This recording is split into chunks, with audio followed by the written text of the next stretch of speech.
Di sini saya akan meneruskan materi dari sebelumnya. Materi ini tergabung dari materi nomor 4, 5, dan 6. Mari kita mulai. Materinya yang pertama ada badan usaha. Di badan usaha ada persamaan terbatas. Persamaan terbatas adalah satu jenis badan usaha yang dilindungi oleh hukum dengan modal yang terdiri dari saham. Seseorang dikatakan sebagai pemilik PT apabila memiliki bagian saham sebesar dari jumlah yang ditanamkannya. Sesuai dengan Undang-Undang Nomor 40 Tahun 2007 yang membahas mengenai perseroan terbatas atau PT, dikatakan bahwa perusahaan berjenis perseroan terbatas adalah suatu badan usaha yang berbentuk badan hukum yang didirikan berdasarkan perjanjian dan melakukan kegiatan usaha dengan modal dasar yang seluruhnya terbagi dalam saham atau disebut juga dengan persekutuan modal. Dalam menjalankan perusahaan berjenis perseroan terbatas, modal saham yang dimiliki bisa dijual kepada pihak lain. Artinya sangat memungkinkan terjadi perubahan organisasi atau kepemilikan perusahaan tanpa harus membubarkan dan mendirikan perusahaan kembali. Selain itu, oleh karena dibentuknya berdasarkan kesempatan, maka bisa dipastikan bahwa PT didirikan oleh minimal 2 orang. Pembuatan perjanjian ini harus diketahui oleh notaris dan dibuatkan aktanya untuk mendapatkan pengesahan dari materi hukum dan HAM sebelum resmi menjadi perusahaan berjenis PT. Selanjutnya, perusahaan persekutuan. Yang pertama merupakan penghimpunan 2 orang atau lebih sebagai pemilik bisnis, yang tadi saya jelaskan ya. Yang kedua, ikatan kerjasama ini berupa tertulis atau lisan. Yang ketiga, terdapat 2 jenis, persekutuan firma dan persekutuan komanditer. Apa sih persekutuan firma? Persekutuan firma yang pertama, anggota pendiri mempunyai tanggung jawab penuh terhadap semua perjanjian yang dilakukan firma. Yang kedua, pendiri memiliki kuasa penuh untuk bertindak atas nama firma. Yang ketiga, pendiri menyerahkan sebagai atau seluruh hartanya sebagai harta perusahaan yang dituangkan dalam akta pendiri firma. Selanjutnya, ada kelebihan firma. Yang pertama, sumber daya keuangannya pasti lebih besar. Kedua, lebih memudah memperoleh kredit. Yang ketiga, bekerja dalam tim. Yang keempat, status hukum lebih jelas. Yang kelima, ada pembagian kerja. Dan yang terakhir, pajak yang dibayar adalah pajak perorangan. Di sini ada persekutuan komanditer atau CV. Nah, di persekutuan komanditer itu ada yang pertama, sekutu komanditer bertanggung jawab besar modal yang dipercaya kepada komplementer. Kedua, sekutu komplementer bertanggung jawab pada utang-utang perusahaan. Yang ketiga, usaha bersamaan. Namun ada yang hanya pada modal komanditer dan yang menjalankan usaha komplementer. Selanjutnya ada perseorangan. Perusahaan perseorangan adalah perusahaan yang dikelola dan diawasi oleh satu orang, di mana pengelola perusahaan memperoleh seluruh keuntungan perusahaan, tetapi ia juga menanggung seluruh resiko yang timbul dalam kegiatan perusahaan. Pendirian perusahaan perseorangan tidak diatur dalam KUHD dan tidak memerlukan perjanjian karena hanya didirikan oleh satu orang pengusaha saja. Perusahaan perorangan dagang merupakan bentuk peralihan antara bentuk partnership dan dapat pula dimungkinkan sebagai one man corporation atau en-mazag.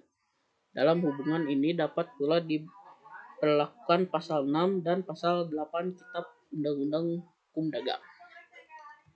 Selanjutnya ada jenis perusahaan perseorangan. Yang pertama, usaha perseorangan berizin, memiliki izin operasional dari departemen teknis. Misalnya bila perusahaan seseorang bergerak dalam bidang perdagangan, maka dapat memiliki izin seperti tanda daftar usaha perdagangan atau TDUP atau SIUP, surat izin usaha perdagangan. Yang kedua, usaha perseorangan yang tidak memiliki izin, misalnya usaha perseorangan yang dilakukan para pedagang kaki lima, toko, barang kelontong, dan lain-lainnya. Nah, di sini ada kelebihan perusahaan perseorangan. Yang pertama, perseorangan tidak dikenakan pajak perusahaan seperti halnya PT atau partnership firma. Nah, jadi firma itu antara kerjasama ya, jadi kayak partnership gitu. Nah, yang kedua, dalam melakukan pengelolaan perusahaan, pemilik juga menjadi bagian dari manajemen sehingga pengendalian internal tidak terlalu kompleks dan mudah diawasi oleh pemiliknya langsung.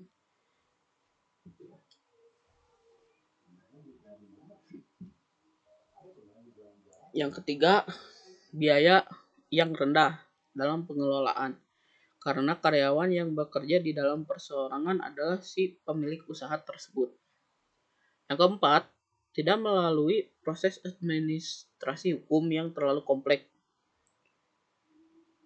Biasanya hanya sampai akte notaris dan surat keterangan domisili dari kelurahan saja. Tidak perlu melalui proses pembuatan SIUP atau TDP ataupun hingga membutuhkan surat keputusan dari Menkes dan HAM. Yang terakhir ada proses pembentukan yang sangat cepat. Nah, di sini juga ada kelemahan perusahaan perseorangan ya. Yang pertama, tanggung jawab pemilik tidak terbatas. Artinya seluruh kekayaan pribadinya termasuk sebagai jaminan terhadap seluruh hutang perusahaan. Yang kedua, ada sumber keuangan terbatas. Karena pemiliknya hanya satu orang, maka usaha-usaha yang dilakukan untuk memperoleh sumber dana hanya tergantung pada kemampuannya. Yang ketiga, kesulitan dalam manajemennya. Semua kegiatan seperti pembelian, penjualan, pembelanjaan, pengaturan karyawan, dan sebagainya dipegang oleh seorang pimpinan. Ini lebih sulit apabila manajemen dipegang oleh beberapa orang. Yang terakhir, ada kelangsungan usaha kurang terjamin. Misalnya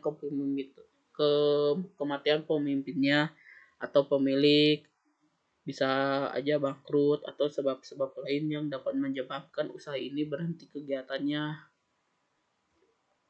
Jadi tidak ada penerusnya lagi gitu kalau perusahaan perseorangan. Nah, selanjutnya ada periode laporan keuangan. Nah, periode akuntansi yang paling dasar adalah selama setahun. Sesuai dengan kalender tahunan dari tanggal 1 Januari hingga 31 Desember.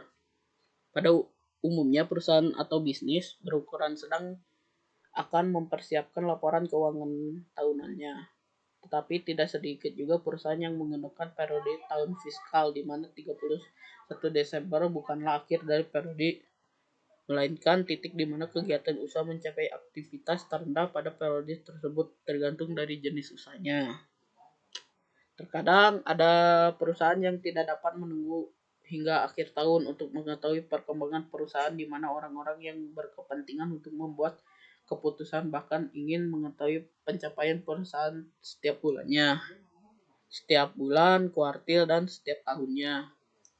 Untuk keperluan ini, perusahaan juga bisa menyiapkan laporan keuangan dengan periode kurang dari 1 tahun yang disebut juga dengan periode interim atau sementara. Selanjutnya, yang keenam ya, jelaskan gambar dan berikan ilustrasi konkret tentang. Di sini ada aset tetap dan tidak tetap.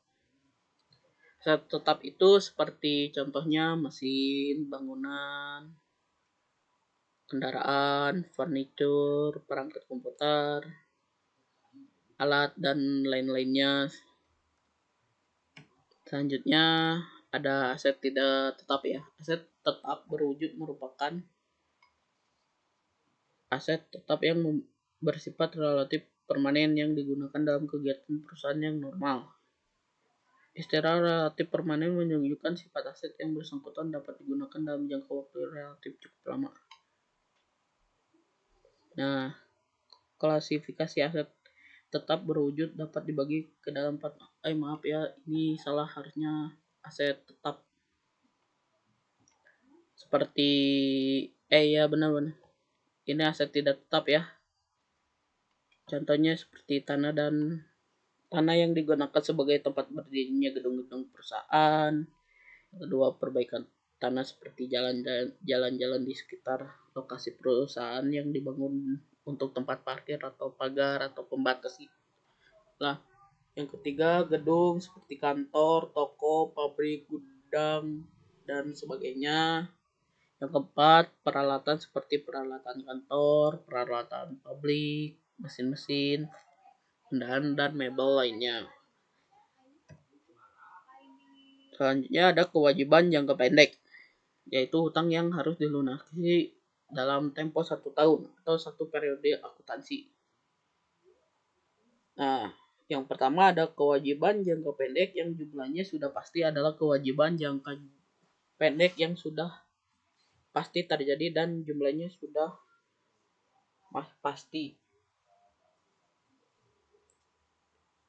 Yang kedua, kewajiban jangka pendek yang jumlahnya deestimasi. Yang pertama, provisi adalah kewajiban jangka pendek yang sudah pasti terjadi tetapi jumlahnya belum pasti sehingga dibuat pencadangan.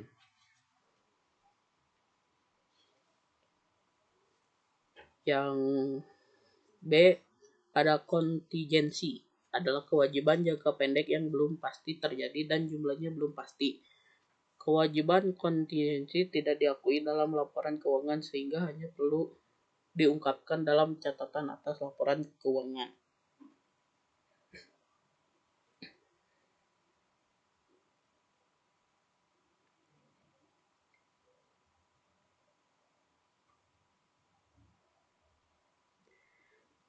Apa sih itu kontingensi? Kontingensi adalah PSAK nomor 57 paragraf 28 menyatakan bahwa perusahaan tidak diperkenankan mengakui kewajiban kontingensi. Kewajiban kontingensi merupakan kewajiban potensial yang terjadi serta nilai kewajibannya belum dapat diperkirakan, sehingga 1. Belum terdapat kemungkinan besar adanya harus keluar sumber daya untuk menyelesaikannya. Yang kedua, jumlah kewajiban tersebut tidak dapat diukur secara andai. Di sini juga ada kewajiban jangka panjang atau long term liabilitas. Adalah kewajiban yang harus dibayar dan dilunasi dalam tempo waktu yang relatif lama dibandingkan jangka pendek. Bisa mencapai 1 periode akuntansi atau bahkan lebih. Secara lebih terperinci, utang jangka panjang dapat dijabarkan sebagai suatu kewajiban atau beban di masa depan yang harus dibayarkan sebagai akibat dari penundaan pembayaran yang seharusnya dilakukan dalam 1 atau lebih siklus operasional perusahaan. Pembayaran atau pelunasan utang jangka panjang dilakukan dengan menggunakan dana yang bersumber dari aktiva tidak lancar. Sebab itu, utang jangka panjang disebut juga sebagai utang tidak lancar. Aktiva tidak lancar adalah seluruh aktiva atau kekayaan perusahaan yang umumnya memiliki nilai waktu ekonomis lama atau bersifat permanen, sehingga dapat dimanfaatkan selama lebih dari 1 tahun. Aset-aset perusahaan yang termasuk aktiva tidak lancar meliputi investasi jangka panjang, seperti pabrik, gedung, peralatan produksi, dan aset tidak berwujud seperti merek dagang, hak paten, hak cipta, waralaba, dan lainnya.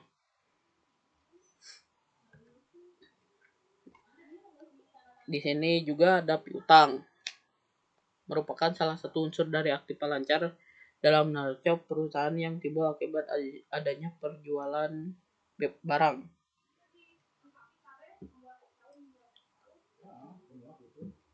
jasa atau pemberian kredit terhadap debitur yang membayar pada umumnya diberikan dalam tempo 30 hari sampai dengan 90 hari ya. Bisa satu sampai 3 bulan. Dalam arti luas, piutang merupakan tuntutan terhadap pihak lain yang berupa uang, barang, atau jasa yang dijual secara kredit. Piutang dalam akuntansi lebih sempit pengertiannya, yaitu untuk menunjukkan tuntutan pada pihak luar perusahaan yang diharapkan akan diselesaikan dengan penerimaan sejumlah uang tunai. Nah, ini misalnya contohnya ya.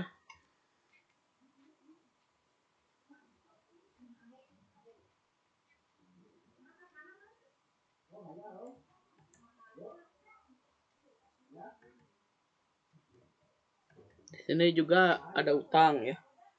Utang adalah suatu yang dipinjam baik berupa uang maupun benda. Seseorang atau badan usaha yang meminjam disebut debitur. Entitas yang memberikan utang disebut kreditur.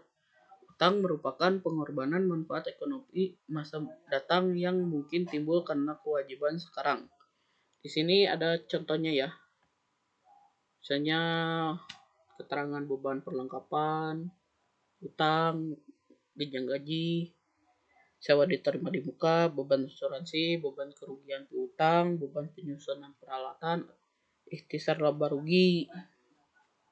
Kurang lebih seperti ini. Di sini juga ada dividen. Kalau dividen saya langsung menunjukkan contohnya. Di sini saya mengambil contoh dari direksi PT Kabut. Pada tanggal 1 Desember 2017, direksi PT Kabut mengumumkan pembagian dividen saham sebesar 5% kepada para pemegang saham yang tercatat pada tanggal 31 Desember 2017.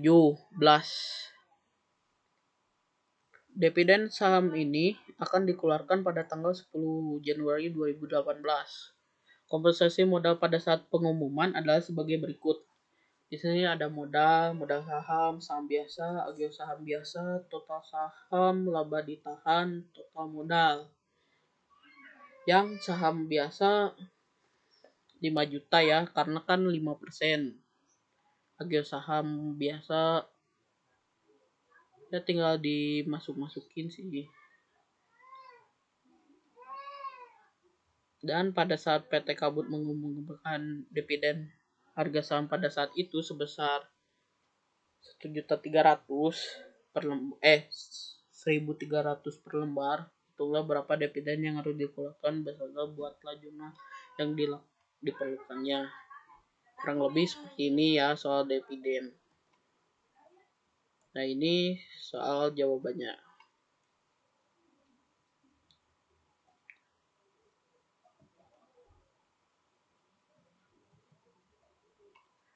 Di sini ada jumlah lembar saham yang harus dikeluarkan untuk dividen adalah yang tadi yang 5% dikali 5.000 lembar saham.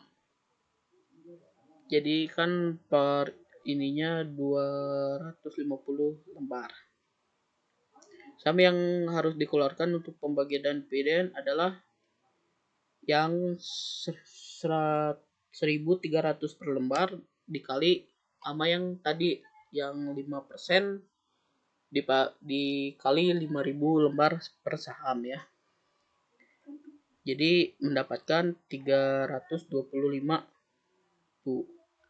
Nah, di sini juga dijelaskan ayat jurnal saat pengumuman dividen dengan harga 325.000 kreditnya itu dividen ya debit. Kalau saham untuk dividen itu kredit 250.000 yang tadi. Agio sahamnya 75.000 kredit juga.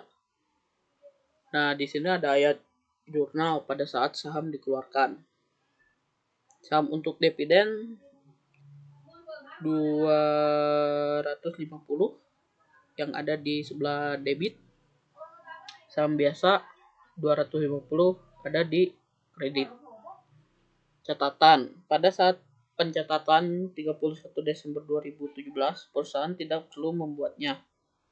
Nah, dari contoh di atas bahwa dengan dikeluarkannya dividen saham, jumlah modal dan utang tidak berubah. Pembagian dividen saham berakibat berpindahnya suatu jumlah tertentu dari akun laba ditahan dan akun saham biasa. Nah, di sini ada pendapatan dividen. Contohnya kurang lebih seperti ini ya. PT Sangun mengumumkan dividen tunai pada tanggal 15 Januari berikut ini.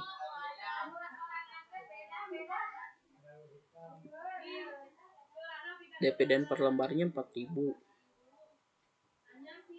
Total dividennya 8 juta.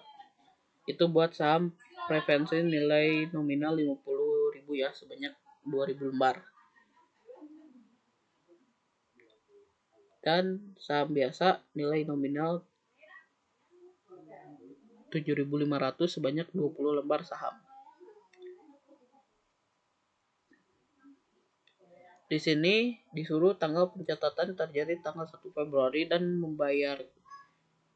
pembayaran dilakukan tanggal 15 Maret. Buatlah jurnal terkaitnya. Jadi cuma berapa? 2 bulan ya. Januari, Februari, Maret. Jadi dividen kas 18 juta yang ini. Di dividen kas. Utang dividen kas ada di kredit. Utang pasti ada di kredit ya. 18 juta.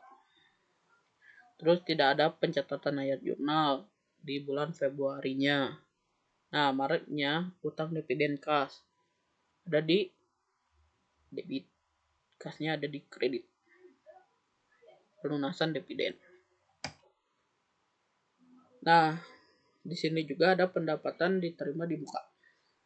Saya mengambil contoh dari salah satunya. Pada tanggal 6 Juli 2016, Riyandi membayar sewa ruko selama 1 tahun sebesar 6 juta.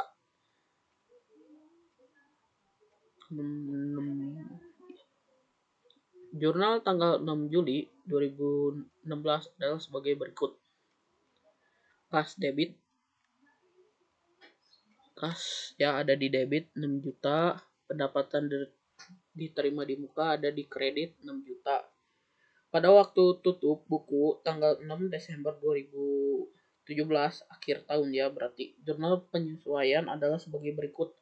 Pendapatan diterima di muka ada di debit 2.500.000. Pendapatan sewa ada di kredit 2.500.000. Nah, penjelasannya pada tanggal 6 Agustus 2016 pemilik ruko menerima uang sebesar 6 juta tapi belum sepenuhnya menjadi hak pemilik ruko. Karena sewa tersebut untuk 1 tahun, bukan 1 bulan. Karena pemilik kios sudah menerima secara tunai. Beliau mencatat kas 6 juta di debit. Pada pendapatan diterima di muka 6 juta di kredit. Jika kita memakai dasar aktual, pendapatan diakui jika sudah menjadi haknya. Dalam contoh tersebut, sehingga akhir periode akuntansi tanggal 6 Desember 2016 yang menjadi hak pemilik ruko 5 bulan, yaitu 2.500.000. Berarti 5/12 dikali 6 juta. Di bulan 5 sampai akhir tahun ya. Akhir bulan. Kalau yang belum tahu 5/12 itu. Adapun pendapatan diterima di muka atau unread return merupakan pendapatan yang biasanya belum dimanfaatkan atau barangnya belum diberikan kepada pembeli, namun sudah diterima pembayarannya dari pembeli. Selanjutnya aset berwujud dan tidak berwujud.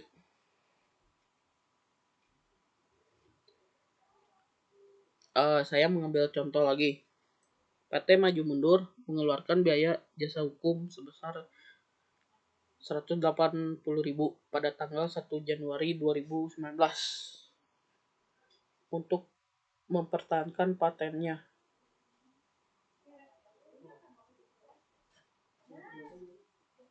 Umur manfaat dari paten tersebut adalah 20 tahun dan diamortisasikan secara garis lurus. Ditanyakan, buatlah pencatatan pada tanggal 1 Januari 2019 dan 31 Desember 2019. Jadi di awal bulan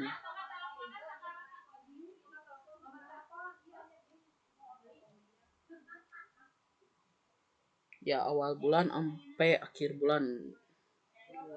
Misalnya paten kan tadi hak paten itu 180.000 ada di debit dan kas 180.000 ada di kredit. Itu buat 1 Januari. Nah, buat 31 Desember beban amortisasi hak paten 9.000 ada di debit, akumulasi amortisasi hak paten 9.000 ada di kredit. Jadi 108. Jadi kenapa bisa ini?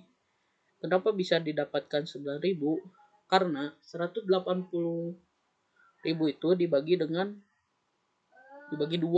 atau dibagi 20 yang hasilnya 9.000. Karena kan itu di sini kan umur manfaat dari paten tersebut adalah 20 tahun. Nah, jadi dibagi 20 tahun. Jadi 180 dibagi 20 yang totalnya 9.000.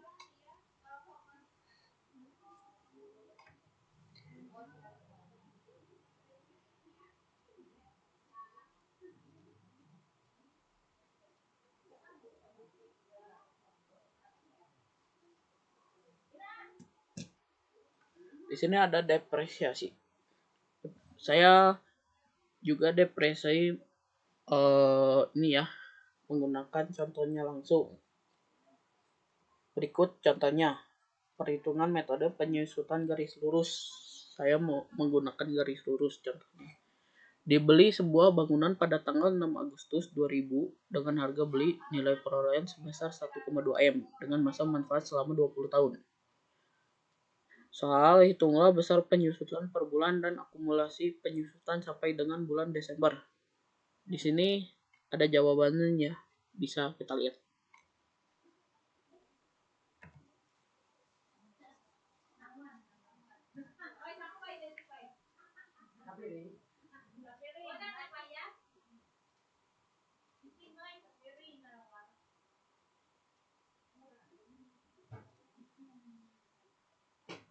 Next. Di sini ada deflasi. Di sini saya menggunakan contoh juga untuk menjelaskannya. Misalnya sebidang lahan yang terdapat kandungan tambang dibeli seharga 20 juta. Taksirannya isi sebesar 150 ton. Tanah tersebut setelah dieksplorasi nilainya ditaksir sebesar 2 juta. 2 juta. 2M. Deflasi per ton dihitung sebagai berikut. Jadi hitung deflasi itu yang ini 20M dikurang 2M dibagi 150 ton dengan ini taksiran isi. Jadi didapat 120.000 per ton. Jika di tahun pertama lahan tersebut bisa dieksplorasi sebanyak 40 ton, maka total deflasi pada tahun tersebut sebesar, tinggal dikaliin aja yang hasil ini 120 per ton dikali yang 40, jadi totalnya 4.800.000 ton. Next. Nah, di sini ada amortisasi. Saya juga di sini menggunakan contohnya langsung. Bisa dilihat seperti inilah. Saya mengambil contoh dengan menggunakan metode saldo menurun. Ada sih metode lain, tapi saya lupa satu lagi itu metode apa. Tapi saya di sini menggunakan metode saldo menurun aja. Kurang lebih seperti ini. Selanjutnya, kas dan setara kas. Di sini pengertian kas dan setara kas. Setara kas dimiliki untuk memenuhi komitmen kas jangka pendek, bukan untuk investasi atau tujuan lain. Untuk memenuhi persyaratan setara kas, investasi harus dapat segera diubah menjadi kas dalam jumlah yang diketahui tanpa menghadapi resiko perubahan nilai yang signifikan. Karena suatu investasi baru dapat memenuhi syarat sebagai setara kas hanya segera akan jatuh tempo dalam waktu 3 bulan atau kurang dari tanggal perolehannya. Surat-surat berharga yang bisa diakui dengan setara kas harus mempunyai syarat-syarat sebagai berikut. 1. Setiap saat dapat ditukar dengan kas. Yang kedua, tanggal jatuh tempo sangat singkat, biasanya dalam waktu 3 bulan atau kurang. Yang ketiga, resiko perubahan nilai yang kecil atau kurang berarti. Jadi tidak semua investasi jangka pendek dikelompokkan sebagai setara kas. Hal ini tergantung pada kebijakan keuangan yang ditetapkan oleh masing-masing perusahaan. Suatu perusahaan harus memiliki kebijakan yang jelas dalam menentukan perkiraan apa saja yang termasuk dan tidak termasuk dalam kategori sebagai setara kas, dan kebijakan ini harus diungkapkan sebagai catatan atas laporan keuangan perusahaan serta harus dijalankan secara konsisten dari waktu ke waktu. Yang terakhir ada neraca dan neraca saldo.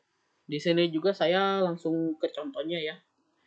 Pasti sebagian udah tahulah definisi dari neraca atau neraca saldo. Jadi di sini saya langsung menggunakan contohnya kurang lebih seperti ini. Neraca misalnya Salon Angi per 31 Januari 2000. Pencatatannya kurang lebih seperti inilah ya.